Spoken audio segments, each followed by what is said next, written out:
तेरी मसाजिद को शहीद करने वालों को इबरत का निशान बना। अरे बारी ताला उन्हें इबरत का निशान बना। अरे बारी ताला जो मसाजिद पर उंगलियां और निशानदही कर रहे हैं, अरे बारी ताला चाहे ख्वाजा महमूद मस्जिद ही क्यों ना हो और दीगर मसाजिद ही क्यों ना हो, अरे बारी ताला बाबरी मस्जिद शहीद होकर उतरे अरसे गुजर गए हैं। अरे बारी ताला हम उस मस्जिद की हिफाजत न कर सके। अरे इलाहुल आलमीन हम यही दुआ करते रहते हैं फिर से एक बाबरी मस्जिद तैयार हो जाए।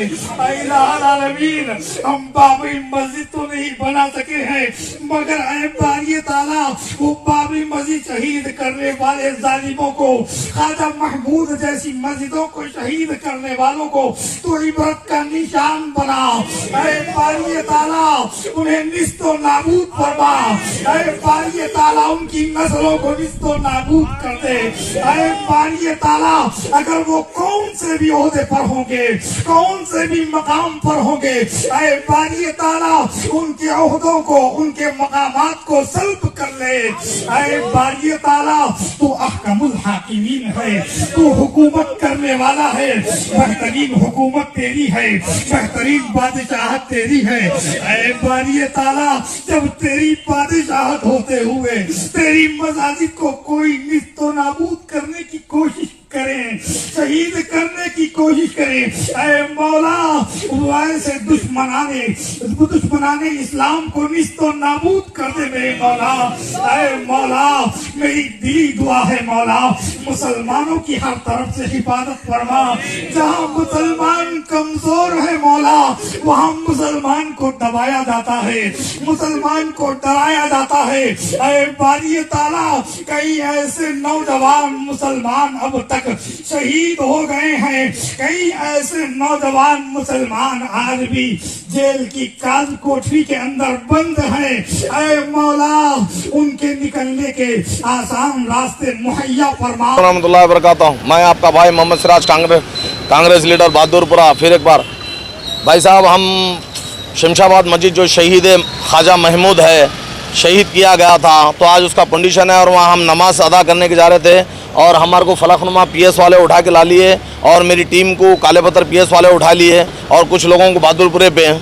और इंशाल्लाह अल्लाह ने चाहा तो नेक्स्ट टाइम हम फिर दोबारा वहाँ पर जाएंगे, हम नमाज अदा करेंगे और इंशाल्लाह वो नमाज आज कंडीशन रखा जा रहा है 5 अगस्त 2022 को यहाँ पर कंडीशन रखा जा रहा है। इंशाल्लाह वहाँ पर हम फिर जाएंगे, नमाज पढ़ के अदा करेंगे और मस्जिद जब तक नहीं बनी हम जब तक निगरानी रखते रहेंगे। तो वहाँ लॉ एंड ऑर्डर को भी हाथ में ले सकते थे, तो हम एक तूफान है, तूफान को रोक नहीं सकते। हम इत्तेहाद चाहते हैं, हम अमन और सुकून चाहते हैं मुल्क में, नमाज अदा करने आए मगर हमारे को इजाजत नहीं मिली। ये कोई एक जमात सियासत कर रही है इस पे, पर हम सियासत नहीं करना चाहिए। सबको मैं सबसे पहले मुबारकबाद देना चाह रहा हूँ कि आज हमारी जो मस्जिद ख्वाजा महमूद शहीद हुई उसकी संगे बुनियाद रखी जा रही है और आज अल्लाह के फजलो करम से इस्लाम की जीत हुई, मुसलमानों की जीत हुई, हक की जीत हुई, सच्चाई की जीत हुई और आपका सब जने मिलके जो एहतजाज करे उस एहतजाज की जीत हुई। मैं साथ ही साथ बड़े गम से मुझे ये कहना पड़ रहा है कि जहाँ पर संगे बुनियाद रखी जा रही है मस्जिद की, हमको वहाँ पर नमाज अदा करने के लिए रोका गया और जब जुमे की नमाज अदा करने के लिए जा रहे हैं तब तेलंगाना की पुलिस हमें रोकती है और कहती है कि सिर्फ मुकामी लोग, वहाँ के मुकामी लोग नमाज अदा कर सकते और दाखिल हो सकते। तो मेरा सवाल है कि मजलिस इत्तेहादुल मुस्लिमीन के एमएलए जितने भी है, कॉर्पोरेटर जितने भी है, क्या वहाँ के मुकामी है? मजलिस इत्तेहादुल मुस्लिमीन ये शहीद मस्जिद को लेकर सियासत कर रही है, पर याद रखो ये मुसलमानों की जिद्दोजहद थी, जो आज संग बुनियाद रखने पर हुकूमत तैयार हो गई।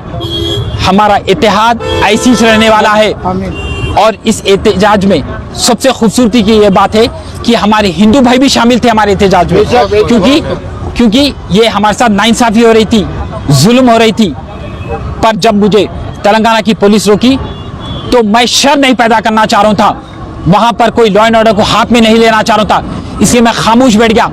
और उसके बिल्कुल सामने मस्जिद कुतुब शाही है, वहां पर हम सब लोगों ने जुमे की नमाज अदा की और अल्लाह का शुक्र अदा करा। हम चाहते थे तो वहां लॉ एंड ऑर्डर को भी हाथ में ले सकते थे, तो हम एक तूफान है, तूफान को रोक नहीं सकते। हम इत्तेहाद चाहते हैं, हम अमन सुकून चाहते हैं मुल्क में। और केसीआर साहब, आपसे गुजारिश है कि रियासत तेलंगाना में कई मसाजिद शहीद हुए और आपकी हुकूमत सिर्फ देखते रही। सेक्रेटेरिएट की मस्जिद जब शहीद हुई 1.5 साल के बाद संग बुनियाद रखी गई। ख्वाजा महमूद जब शहीद हुई उसके 2 दिन के बाद संग बुनियाद रखी गई। आखिर रियासत तेलंगाना में ये मुसलमानों के साथ नाइंसाफी क्यों हो रही है? अब जो ये कसूरवार है जो भी मस्जिद की शहादत में, वो कसूरवारों के ऊपर FIR दर्ज होना चाहिए, उनको सलाखों के पीछे भेजना चाहिए और ये पैगाम भेजना चाहिए कि अगर से कल के दिन हमारी कोई मस्जिद को हाथ भी लगाएगा तो हम हाथ धड़ से खींच लेंगे और उसको छोड़ेंगे नहीं, उसको सलाखों के पीछे भेजेंगे। हमारे गुस्से का आप मुकाबला नहीं कर सकते। हम अमन सुकून चाह रहे हैं हिंदुस्तान में, रियासत तेलंगाना में। बड़े अफसोस से कहना पड़ रहा है कि आज सब जने नमाज अदा करने आए मगर हमारी इजाजत नहीं मिली। ये कोई एक जमात सियासत कर रही है इस पे, पर हम सियासत नहीं करना चाहिए।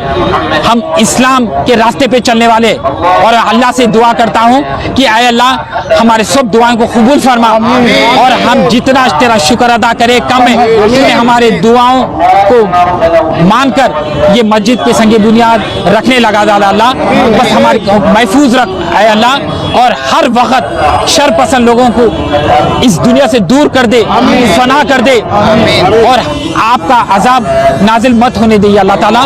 बस आपसे गुजारिश है। खुदाफिज, जय हिंद।